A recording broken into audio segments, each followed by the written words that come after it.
Hello, my friend. Welcome back to Elderly Reflections, a space for real stories, senior health, inspiration, and timeless wisdom. If you're over 60 or know someone who is, this video might just change the way you see your later years. Before we go any further, take a second to like this video, subscribe to the channel, and tell me in the comments, where are you watching from?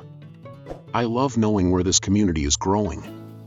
Now, let me ask you a question. Have you ever sat in your chair, maybe late at night, and thought, if only I had done that sooner? It's one of the most haunting feelings in life, regret. And for many elderly people, it doesn't come from big mistakes. No, it often comes from the simple things they didn't do. Not because they didn't want to, but because life got in the way. In this video, we're going to talk about 5 things older adults often wish they had done much earlier. These are not just opinions. They're drawn from interviews, nursing home testimonials, and studies on aging across Europe and America. These are the voices of people in their 70s, 80s, and even 90s, sharing the truth they wish someone had told them when they were younger. And maybe, just maybe, you'll see yourself in their stories. Let's begin with the first one. The first regret is waiting too long to take care of their health. I once met a man named Thomas at a rehabilitation center in Colorado. He was 84, sharp as ever, but confined to a wheelchair after a stroke. You know, that he told me, I didn't take walking seriously until I couldn't do it anymore. He wasn't alone. Studies from the National Institute on Aging show that people often don't address declining strength or mobility until it's too late. They think aches and fatigue are just part of getting old. So they stop moving. They nap a little more. They skip walks because it's chilly or their knees hurt. And over time, the body forgets how to move. Thomas said he wished someone had shaken him when he turned 60 and said, "Move. Every day. No matter what." He would have walked more. Stretched. Joined that low-impact Tai Chi class his wife kept nudging him toward. But he thought he had time. He thought weakness would knock gently. Instead, it came like a thief in the night. So if you're over 60 and you're thinking, I'll start exercising next month, don't wait. Start small. Gentle leg lifts while seated. A walk to the mailbox. The key isn't how much you do, it's that you do something. Because strength, once lost, is one of the hardest things to get back. And you're not doing it to look good. You're doing it so you can get up from your chair without pain. So you can hug your grandkids without fear of falling. That's what elderly wisdom teaches us. Movement is freedom. Now let's talk about the second thing older people wish they had done sooner, letting go of toxic relationships. There's a story from Eleanor, a 79-year-old woman from Manchester. She had been married twice. Both times, she stayed longer than she should have. I thought loyalty meant enduring everything, that she said. Turns out, loyalty without peace is just self-punishment. For years, she tried to be the peacemaker. She bit her tongue. She allowed disrespect. She put others' needs before her own, believing that was the price of love. But as time passed and friends passed on, Eleanor realized how many moments were stolen by people who drained her spirit. Whether it's a partner, a sibling, or even an old friend, so many seniors say the same thing. I wish I had walked away sooner. Letting go doesn't mean you stop loving. It means you start loving yourself enough to choose peace. Research published in the Journal of Gerontology shows that seniors with unresolved emotional conflict suffer higher rates of depression, sleep disruption, and even heart problems. And here's the truth. At this stage in life, your peace is not negotiable. Your time is sacred. If someone constantly makes you feel small, anxious, or unworthy, it's not too late to draw a boundary. You owe no one the rest of your years just because they had the first few. Eleanor now lives alone in a quiet cottage. She tends her garden, drinks her tea, and smiles more than she did in her 40s. It's not lonely, she told me. It's peaceful. And peace is priceless. So ask yourself, who or what do you need to let go of to reclaim your peace? Let's continue with the third one, not capturing enough memories. You know, people think memories live forever. But memory fades. And when it does, all we have left are the moments we chose to hold on to. I met an 82-year-old man named Marvin in a small town in Oregon. He carried a little leather notebook everywhere. I thought maybe it was a diary. One afternoon, he let me peek inside. And what I found wasn't pages filled with long essays, but tiny entries. June 4th, 1983, Emily's first bike ride. September 19th, 1977, Anna made stew. Best I've ever had. I started writing them down when I turned 60. Marvin said. I realized memories fade. But paper doesn't. He told me his biggest regret was not taking more pictures, not writing more of those little notes when his parents were alive, when his kids were small, when his wife still sang around the house. I thought I'd remember, he said, but life fills your brain with bills and chores and doctor visits. The good stuff gets pushed to the back. Now he reads those entries every morning with his coffee. It's his way of remembering who he was, and what made life beautiful. So if you're still active, still living day to day, capture it. Write it down. Take the photo. Record the laugh. You're not just preserving your story. You're building a legacy. A gift for the children and grandchildren who'll one day want to know, what was Grandma like at 67? Don't wait until you forget what matters most. Those are the first 3 things so many seniors across the world wish they had done sooner. Each one, simple on the surface, but with weight that grows heavier as the years pass. If you're finding these reflections helpful, don't forget to like the video and subscribe to the channel so you never miss a piece of elderly wisdom, senior health inspiration, and the real stories that make life after 60 more meaningful. And hey, where are you watching from? Drop it in the comments. I'd love to hear from you. Let me tell you about Mary. She was 81 when I met her at a community center in New Jersey. She had this quiet way about her, the kind of woman who didn't speak much, but when she did, everyone listened. One afternoon, over a cup of peppermint tea, she looked me in the eye and said, "If I could go back, I would stop worrying so much about what others thought of me. I wasted decades of joy trying to be someone else."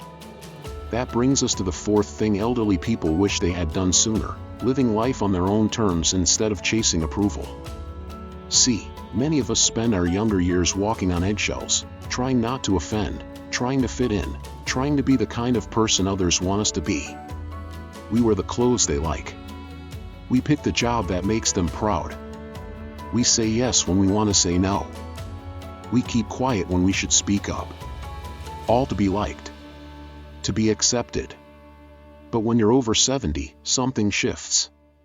You realize that most of the people whose opinions kept you up at night, they don't even remember what they said. They've moved on. Or worse, they're not even here anymore.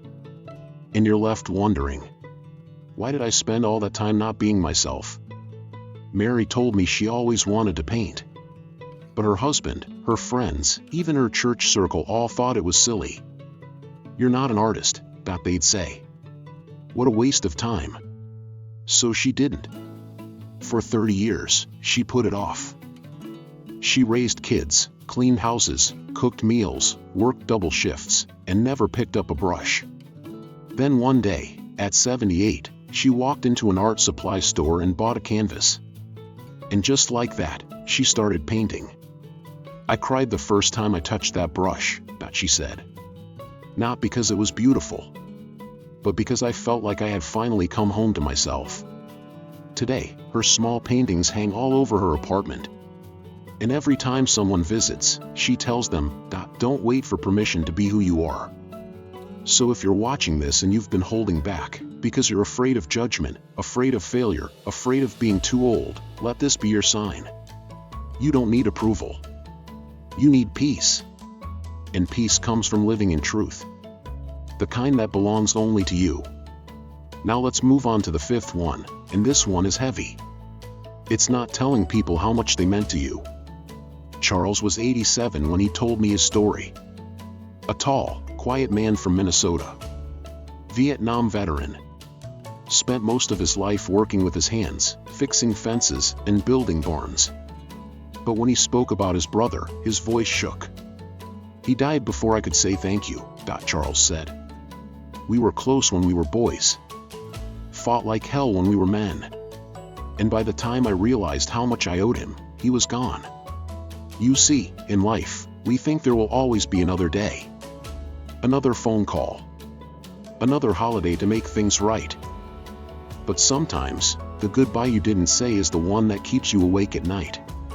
Charles said he carried guilt for decades, not because of what he did, but because of what he didn't do.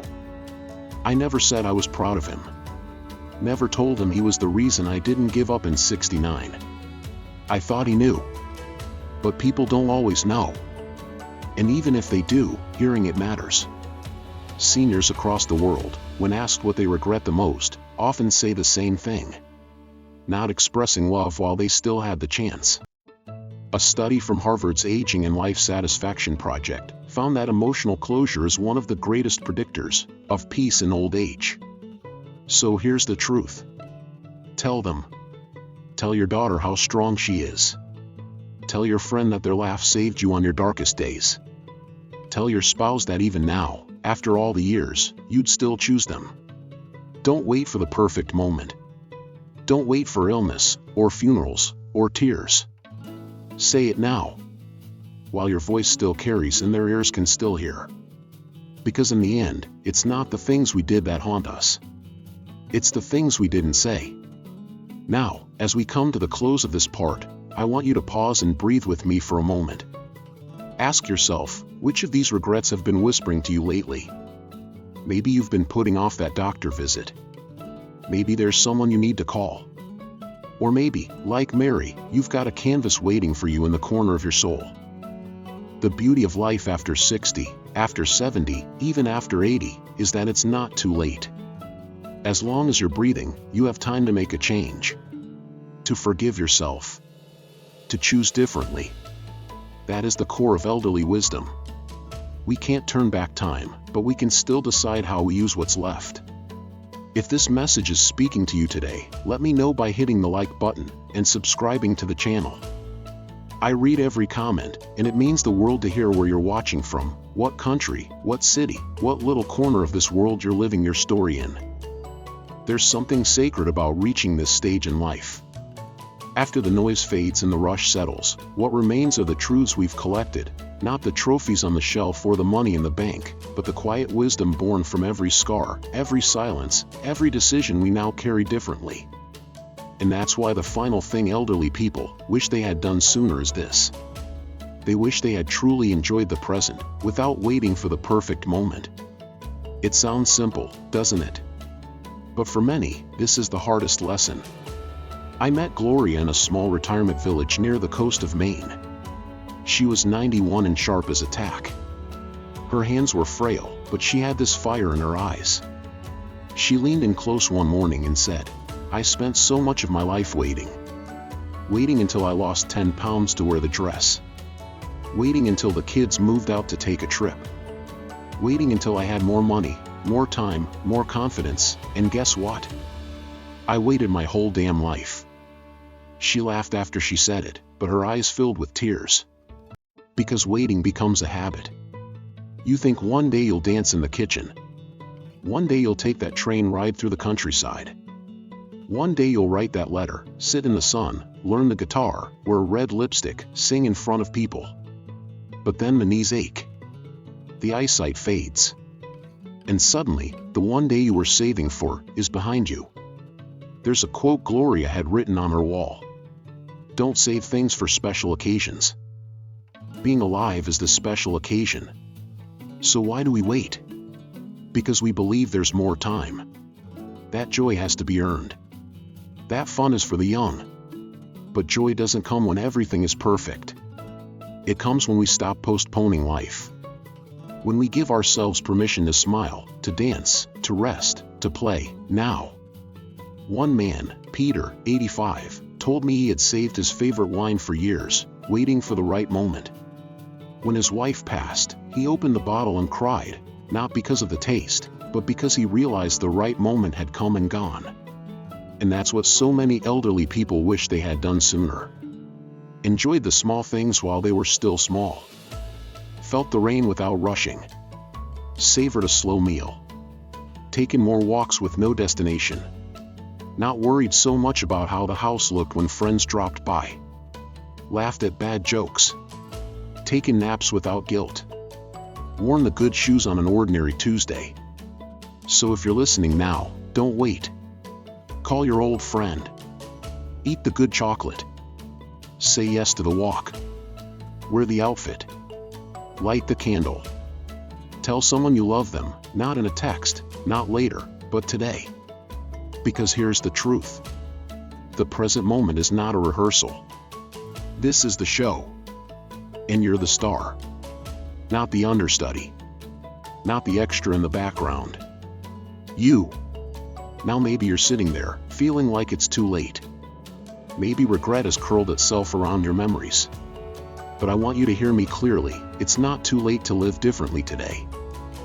I've spoken to people in hospice who, with only weeks left, still found ways to smile, to say what mattered, to create peace in their heart.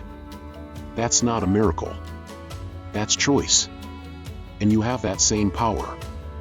So ask yourself, what would happen if I stopped waiting? You might discover that freedom you've been craving isn't on the other side of someday. It's right here. In your breath. In your steps. In your permission to be alive without apology.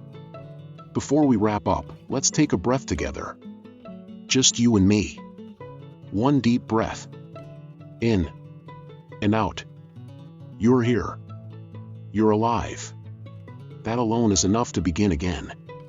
If you found meaning in these stories, if they stirred something in you, I ask you to take just a second to like this video. Subscribe to Elderly Reflections for more wisdom, senior health, and the kind of life lessons we all need after 60. And please, don't be shy, drop a comment below. Where are you watching from? What part of the world holds your story? Remember, you can't change the past, but you can honor it. And you can write a new chapter, starting today. Here's to living deeply, loving fully, and letting go of the weight. From my heart to yours, thank you for being here. See you in the next video.